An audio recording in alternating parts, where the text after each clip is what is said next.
started out, I was born at Glenwood, May the 29th, 1924. My daddy worked in the logwoods, and we moved from logging camp to logging camp as Graysonia, Arkansas, Land, which is logging camp, and Muddy Gap logging camp, which was up above Mount Ida. Folks lived at Northlet, and they was working in the oil fields, and Daddy moved, and we moved down there, and where Daddy had some work. And then we woke up one morning and banks was closed. Nobody could get any money out of the banks, regardless how much they had. So we had to leave down there, and we went to some of Mama's folks. Then, I don't know how they communicated because they didn't have the phones and stuff at the time, but they told us one day we was going to my daddy's sister's at Piercy, Arkansas, which I didn't know. I was just a little shaver. And we moved down there, got there one morning, just about daylight, and all we had in the old car that they was in, which was a Model T, was looked like a syrup bucket to me, but anyhow, nothing to eat at all. We kept thinking that we were going to go somewhere and somebody bring us something. Well, about 3 o'clock that evening, Daddy's sister and her husband, Tobe Sutherland, they come in a wagon and team with a wagon load of stuff, the canned stuff to eat, some pork that had been cured in the smokehouse, and we had a feast. Things got just a little better for us. And Daddy and Uncle Henry Fisher, my mother's half-sister husband, bought 80 acres of land there where we still have some of it over on Amity Road. They bought 80 acres of land for $80. No, I'll back that up. $800. Timber on it was big enough you couldn't reach around it. Pine timber, but it wasn't worth much at that time. But anyhow, they cleared up some, and we raised just about everything we ate, we had to raise. In 39, it was coming out of the Depression a little bit. 39, they opened the sawmills back up at Roseboro, and Daddy sold the timber off from it, and that put us in pretty good shape. In the meantime, I went to school at Alma, and then I can't even think the one down the road, but anyway, I went over there, and I got to the 6th grade. I had to quit going to school up in the field, and go help cut logs. Now, I'm telling you, times was rough. Then I think I was 14, I went up to try to get to CC camps, and the old lady was running, her name was White. And she knew I was wanting to get in the CC camps pretty bad, so she said, "Oh, you're big enough and strong enough." I said, "We just make you 17. So she did, and I went to CC camps. Went to Eagleton, up Stamina, worked up around the old mansions up on the mountain there. And then we moved the CC camp from there to the top of Magazine Mountain. I got left there and come home. Couldn't find nothing to do. I went back in the CC camps and was out here at the fish hatchery. We was building the fish hatchery and doing work on the West Mountain up here. A Navy recruiter come along, and he's painted a pretty good picture. And 3 or 4 of us boys went in. And that was in September the 26th of 41. 29th, I was sworn in. I was sworn in on the 26th. 29th, we caught a train out of Little Rock to San Diego. Went through boot camp there. It was from there, I went to North Island, which was in the Naval Air Station, which is just right across the bay from training station. And so I went through a school, which was, I noticed this morning, it said, I had to tear down and build machine guns and how to check the airplanes, the wings of the body and everything. And when I got through with that, they gave me orders to go to the Lexington, which is an aircraft carrier. I don't remember the number on it. We boarded the Henderson right to the end, but I had never been out anywhere to get the German measles. But to going over on the Henderson, I took the German measles. When I got to Pearl Harbor, they took me out on the stretcher and took me up to the hospital and put me in isolation. Before December the 7th, the day or two before, they took me out of isolation. The morning of December the 7th was a pretty day like this morning was.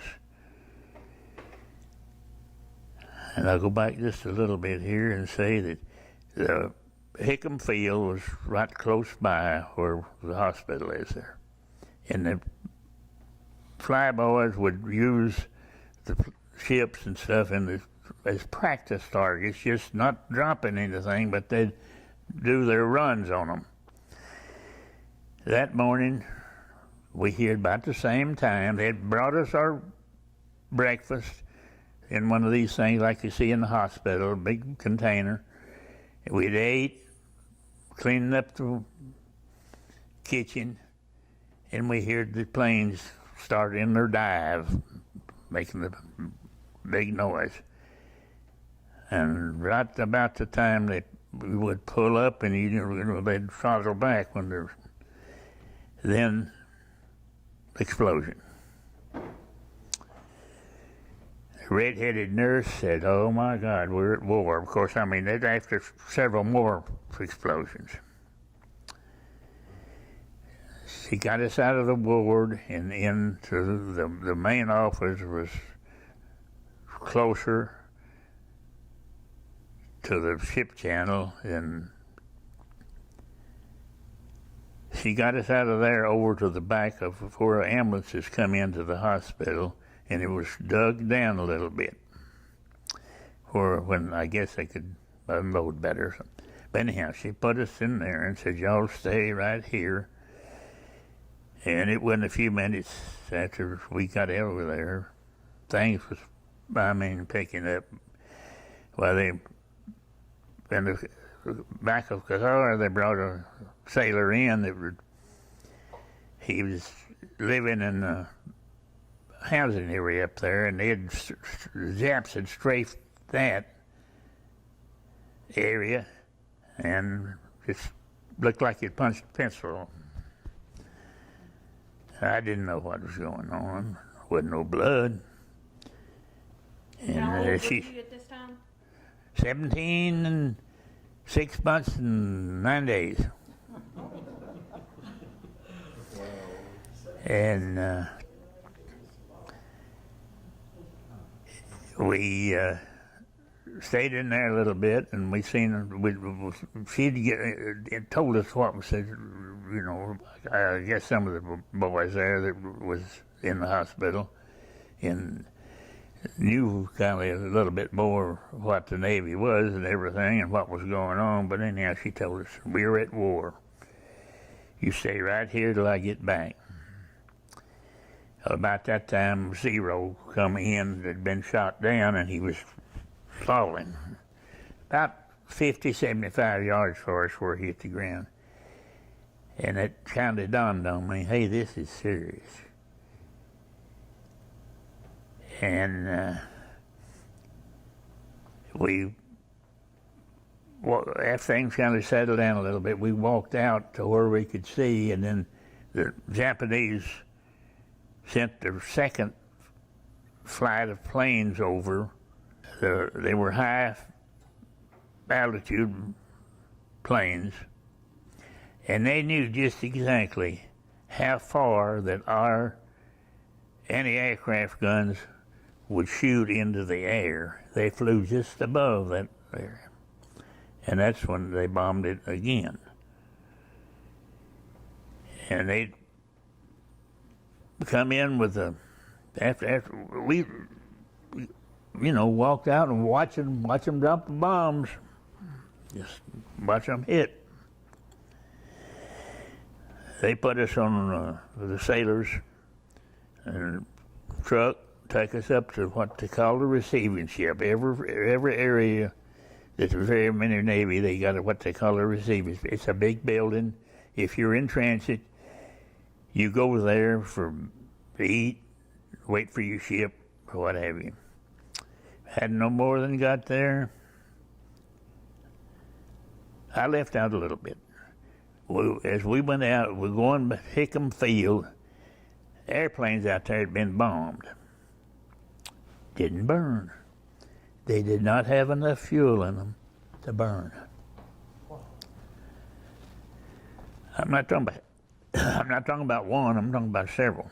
This bomb just blowed about like it'd blow a brush pile apart, but it didn't burn because it wasn't no fuel in them. That's how prepared we was. Took me to the receiving ship. This was probably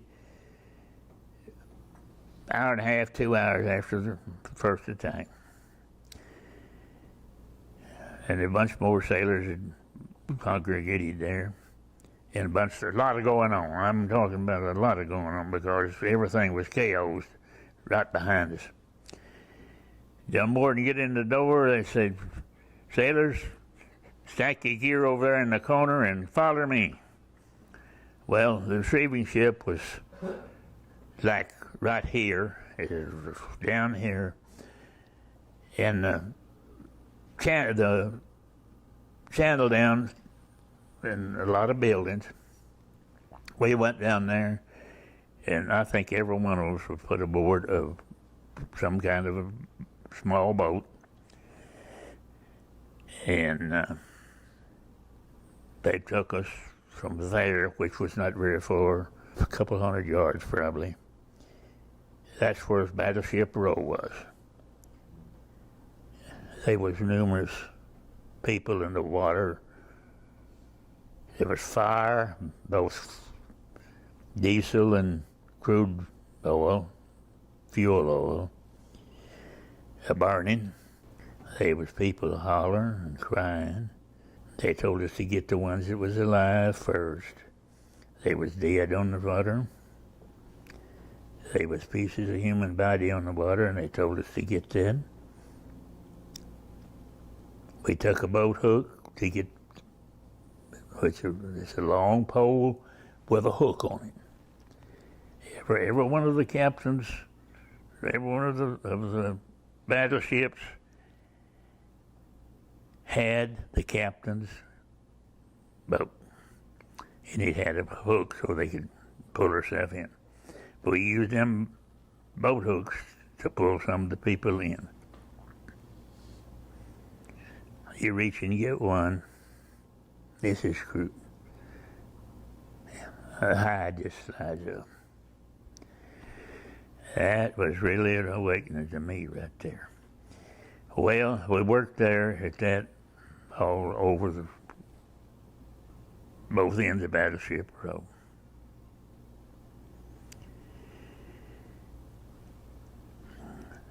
Got about all that we could take, and they took us off of that, went up to the receiving ship and cleaned up, and took us right back down to where we'd come from.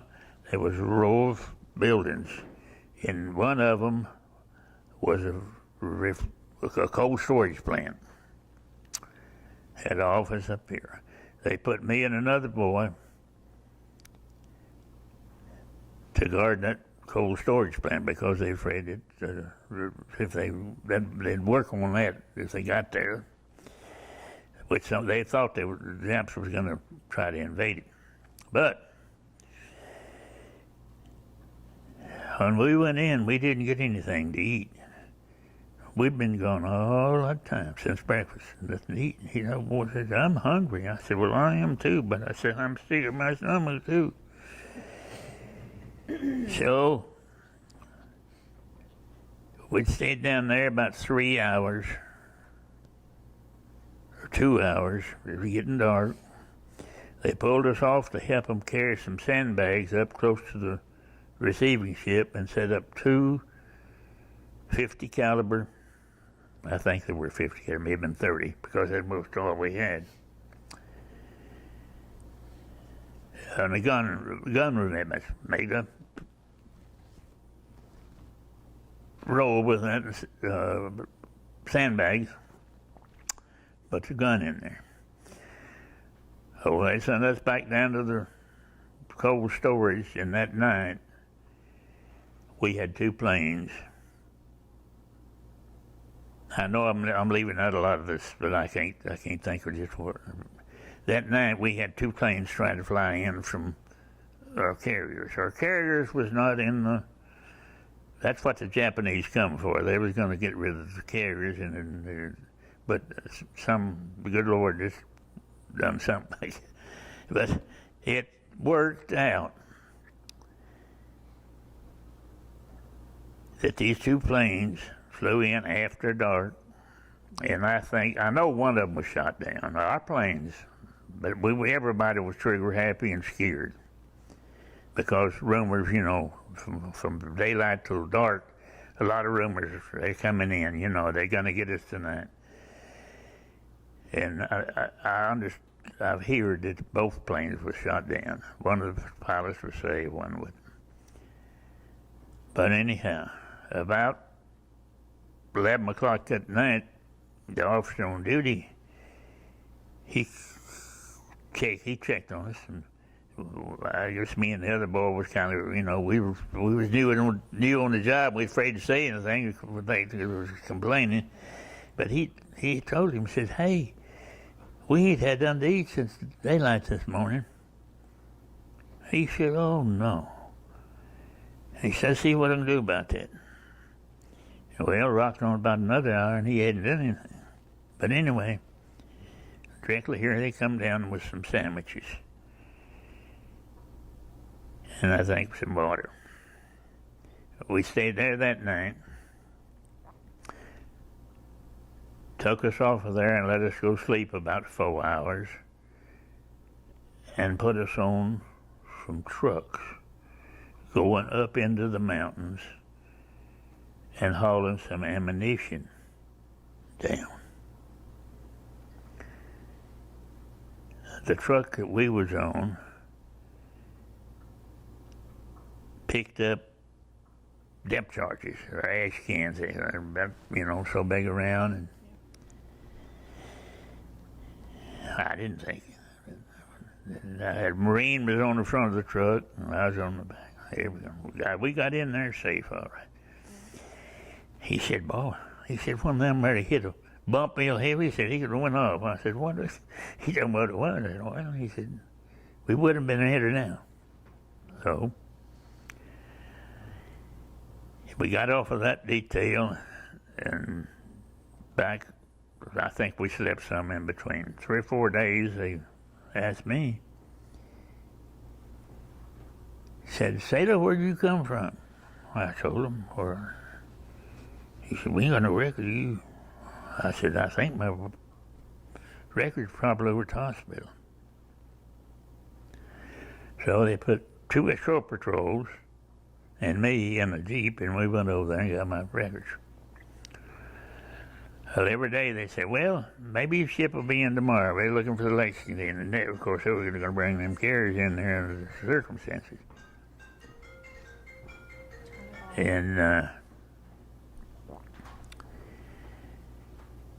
I kept thinking I had orders. I still got the orders out at the house to sending me to the Lexington.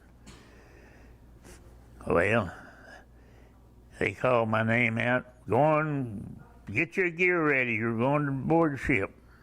I looked down in the eye. Well, I'm up on top here, looking right down over the whole thing down there, and didn't see no carrier. But anyhow, they took me down there, and they'd confiscated from American Fruit Lines an old ship is made in Glasgow, Scotland. They stopped right in front of that sucker and told me, "Get your gear and get on her." I said, "There's no carrier to me." But anyhow, I got up there and I told the officer of the Navy, and I said, "I think they sent me to the wrong ship." He looked at my paper and said, "No, sailor." He said, "Get your gear stored." He said, "We're going to leave here in 15 minutes. I didn't. Looked around on the thing, and all I could see was 50-gallon barrels tied to it. But anyway, we got underway about it like he said, and we was headed, I think we went to Johnson and Midway Island. Found out unloading, after we unloaded, we had bombs, we had all kinds of ammunition, hand grenades, aviation fuel, just about anything to fight a war with. They was trying to redo or get something other where they could kind of defend Johnson and Midway. Midway is about 1,200 miles closer to Japan than the Hawaiian Islands is. But anyhow, we made it all right. Got unloaded. We come back in, and I tried to find out why I couldn't go to Lexington, and I was pretty good buddy with the radioman. He said, "You forget about the Lexington." Said, "It's not nowhere close to you." In a few days, we heard by a beer that the Lexington had been sunk in the Coral Sea. So I missed that one. I don't remember, I stayed on the ship close to a year, I think. And about what we done was we restocking, or stocking, and taking some, every time we go, we'd take a few men that was to help defend it, because they figured it was going to try to take Midway. And as we went along, we kind of got it built up. And I thought, boy, that's be some bad duty down there. But I done my time on the Kaula. I thought, well, maybe I'll get something good this time. I stood on the parade ground. I guess there was 200 sailors standing on it. And they were getting assigned here and there. And it come to the last, there was 2 of us. They said, "Arnold Edge, Midway Island. Bill Chase, Midway Island. Get your gear ready, get aboard ship in the morning." I went to Midway.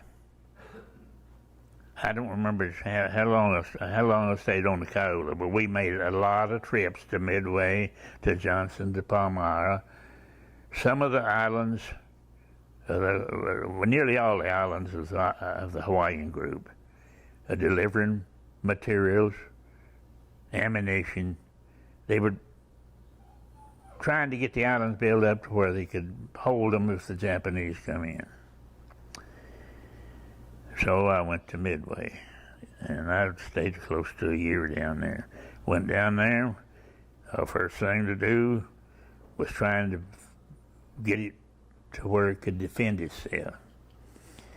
We kind of got, after that happened, come the Battle of Midway, in which I made a turn in the war. So we went from that to just training and what have you.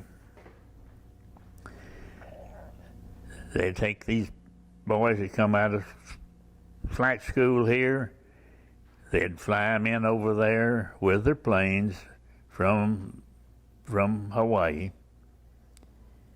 They could fly that 1,200 miles, and they'd train them there. And it wasn't no easy deal all the way through, but after they got trained, if the carriers that was operating would lose planes, these boys would fly from the island to the carrier. Then they'd bring in some more. There's 2 islands in the Midway group.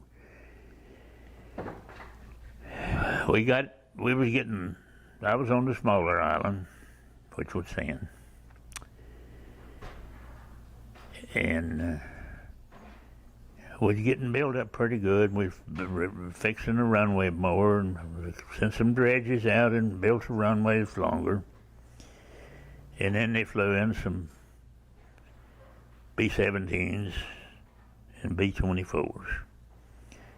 All this time, building the island up. The Japs took Guam, which is flying distance for the bigger planes. And they was afraid it was going to take Midway. But after the Battle of Midway, well, they forgot about that because they lost most of their carriers. And I want to say now we had some good flyboys. Then they started, the way the big island was one over here, they had one way in and out that had been dredged in the coral, which was shallow, but they had fixed it, a big lagoon here. They started bringing in plane tenders, which was flying. They had the 4-engine plane, which could stay in the air 48 hours, I think, flying to see nothing was coming in. Reconnaissance, I think. And but they bombed twice with the B-24s and the B-17s, flew to Guam and back, and with a lot of damage to planes coming in. I seen them coming in. One would circle to come in one way and one coming in, and I was up in the control tower because we had trouble with electricity going off, and they wanted me, that was my battle station. Something happened to get them going again. One old boy said, "Take it around again." He said, "I can't." He said, "I'm on 2 engines now." One coming the other way and told him, said, "Take it around." He said, "I can't." He said, "I'm on 2 engines and I'm missing." He said, "I'm running out of gas." Here come them 2 planes in, one from one direction, just like this, one coming in this way and one that way. Oh, we just got the runway widened just a little bit. How them planes got down, I don't know. One went over this way and one went over that way. I'm talking about B-24s. On the other island, they had a lot of them come in with hydraulic systems shot out. They go plumb on into the islands was well wrapped up with barbed wire to keep the enemy from coming in at night. But we lost, I think, one plane. The submarine picked up the crew. We had a lot of collateral damage with the planes that they run into a lot of zeros at the bomb. But they done a lot of damage too.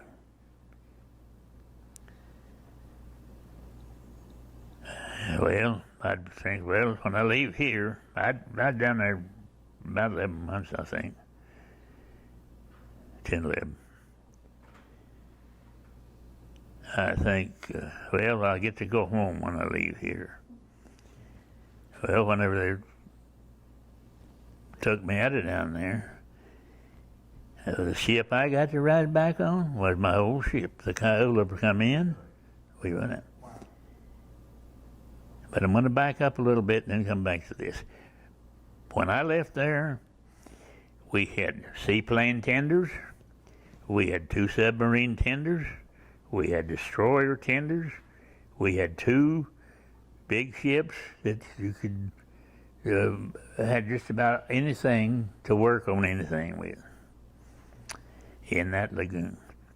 That was 1,200 miles closer to Japan, and if our ships got damaged, they could get to there. And I know of 2 occasions they run them aground to keep them from sinking. And later, I mean, not too late either. Pretty quick, they had them back out in the war zone. But I left midway. My orders, when I got to, I didn't get no orders till I got to Pearl Harbor. It said Advanced Base Reshipment Depot. I said, where in the world is it? And I got to inquiring, and they said, oh, that's the new place right down there where you come into the Pearl Harbor, across over there. They said, they've got all kinds of stuff over there. Well, I left there and went over. They had a few tents up for people to sleep in, and they had an old house there, and they give 3 of the boys that come back with me. One was a carpenter, and I don't remember what the other one was. But anyway, we had this house. It was pretty nice, but it was like me now. I'm old, but we had just about anything to fight a war with that they had at that time. And I was trying to inquire said, you got to get electricity and a PA system on this thing to give us a date. Well, 123 of us went to work. Well, before we got it done, they started pulling them LSTs and all types of landing craft to self-propel, was seaworthy. They'd pull them down there on the bank, and they was building a kind of a little old sidewalk dock down there, and had big cranes loading them.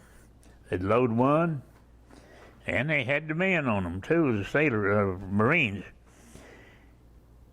Sailors was running them. Marines was going to with the infantry part of it, but whatever. They'd load one out. They'd pull it around back of Ford Island, bring another up there. They had 3 or 4 going at the same time. And I was helping put in a PA system to the front gate because there was stuff going in right, and they had me checking. And one of those LSTs was pretty well loaded, blowed up. I'm on a pole putting up some wire for the PA system. Wasn't too far off. Well, they got that going, and within hours they was loading again. I mean, they was, every time they'd load one, they'd carry it to the bank.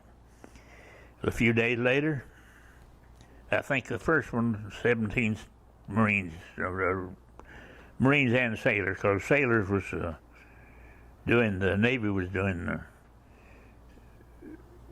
in control of the landing craft.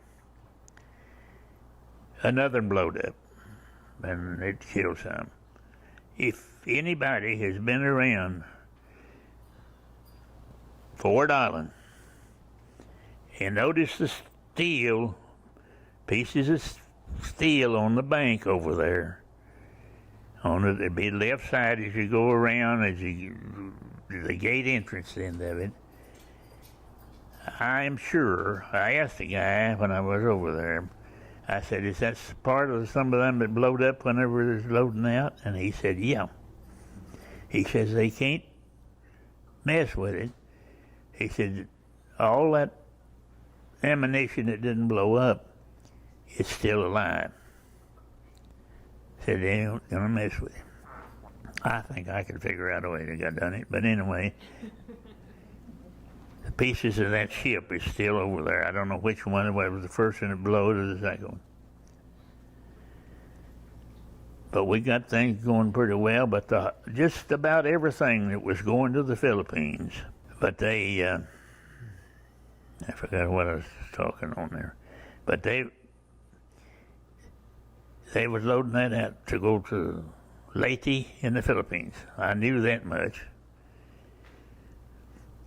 And one day they called me to the office and said, we're going to send you to school.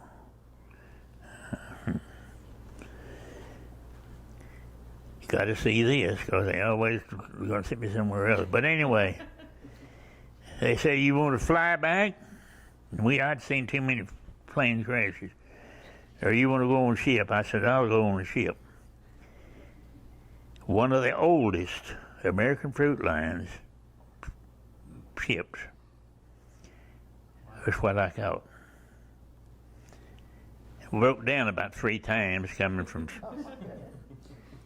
Pearl Harbor to Bremerton, Washington. When we got to Bremerton, Washington, it was 2 troop ships come in, ours and another one. And I know that most of you hadn't seen a bunch of boys that just come off the front lines. They would not let us off of them. They took us on the bus to the train station. They sold us our tickets between Washington and Montana. We got to Billings, Montana. Me and 2 more boys, sailors, was getting off. We was headed to Kansas City. I liked coming out of down there about 112 degrees. And then what little time I was at Hawaii, I didn't get acclimatized. I like to froze to death. They put us on one of them little army cots. If anybody knows what that is, that's a piece of canvas. And one blanket, army blanket, old green army blanket. And I went up there and told that girl, I was shaking. And I said, I got to have a cover or some heat. Well, she gave me 2 more blankets. Finally, I got one. Well, we get up the next morning. He put us in a Jeep, all 3 of us. We were coming, their destination to where they broke off from me was Kansas City. We come down through the Dakotas in this old train, old wooden car. It had been a passenger car probably in the 1900s. You could throw a bulldog through the cracks in it. Being pulled by a coal-burning train. Here I am, me and these other 2 dressed in navy whites, and I mean, you know, you're supposed to keep them clean. And it looks like it. Black, it's about that black. We got into Kansas City and got off of that train, and Trouble Patrol grabbed all 3 of us. They thought we was deserters. We finally got a hold of a guy that had a little sense. They was going to put us to brig. He said, "No, these boys is legit." He said, "Let them go in there and clean up a little bit." Well, a little bit's all it was because it didn't have no water, hardly at all. But we did get to change clothes. And then I had to ride to the train from Kansas City to Little Rock. I had to ride the bus. Bus from there to Hot Springs. I know I've missed some. I cleaned up a little bit in Little Rock, but I hadn't had a shower or a bath. That cold had really saturated. So I come on to Hot Springs. Well, ain't nothing goes out that way till it's nearly dark. I said, well, I'll leave my bag here. You know, everything a sailor owns is in a sack about that high, about that square. That's all he got. Bus man let me put it in there, and I went up to Cressy's. I met Dutch Row when I left. I met her, and she said, "Bill Chase." And the next word she said, "I'm married now. I got a kid." I don't know why she said that. And just about that time, here she come walking up. "Oh, this is my neighbor out there. This is Pauline." Da-da-da. Well, when I got on the bus, they was all on the bus too. Of course, we talked coming out. Instead of getting off at where the right spot is now, I rode the bus on the pier so you kind of get to talk to them. I got out and started walking home, and walked nearly to the Little Missouri Bridge where Bill Row lived. And when I passed there, he told his son, he said, "Go pick up that serviceman and take him wherever he's going." I got this bag. I'd done already getting tired. But at that time, I'd been working hard enough that I could stand just about anything. But anyhow, Delvin come down, picked me up. I didn't remember him. He was smaller when I was, and he took me home. That's about the end of it. I know I missed a lot, but... Well, you didn't tell us how much you made in the CC camps or in the Navy. In the CC camps, I think that I made more in the CC camps than I did in the... I think he sent $21 home to us. Nobody had any money back then. $21 they sent to Mom and Daddy, and we got $9 to buy toothpaste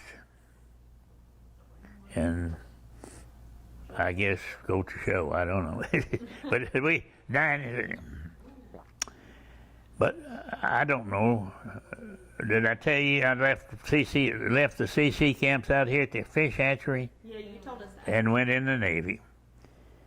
$21 a month when I went in, and they didn't send nothing home. When I went overseas, I was drawing $21 a month. When I married you, I was drawing $142 a month. I went up the line just a little bit. And after I married you, I got about $20 raise. He got home the 24th of October, 1944, and we got married the 18th of November of 1944. I know I missed some things, but it's been a long time. Were you involved directly into the Battle of Midway? Huh? Were you involved at all with the Battle of Midway yourself? Pearl Harbor primarily. We was at sea and had to change course during the Battle of Midway. Well, what about the Arizona? Well, did you see it bombed or anything? Well, I don't know, I was probably a little further than that little house sitting out down yonder, there's a little square, when you said a little square when sitting out myself, I was about something like that from Arizona when it was bombed. If anybody got looking at any pictures, you had to look up this way to sort of Cassidy Downs from where I was at, where I'm just right up. And they bombed them so bad that all they had to salvage them and just use parts off from them. It was probably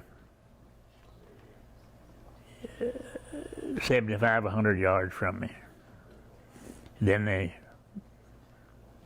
was two more, Pennsylvania, I believe it was. They didn't touch it. It was an older battleship.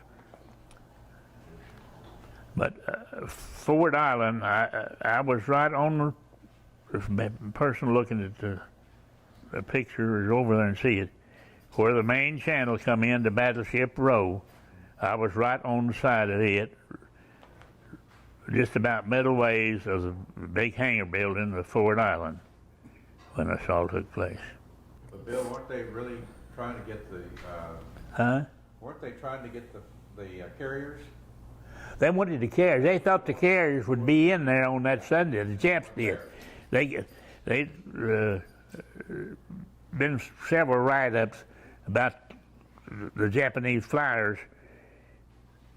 One of them flew plumb over, trying looking for the carriers and couldn't find them, and then they bombed the battleships, and they sunk on Battleship Row. I think they sunk everything. I seen the Oklahoma when it turned over, but there was lots of boys. The Japs, the Zeros, didn't have plane targets to hit, so they were strafing the flight decks, strafing the housing areas. A lot of them, but some of them, the bombs would blow them over. That's what we done. We picked up pieces and some alive. It's something you just wonder how you get back.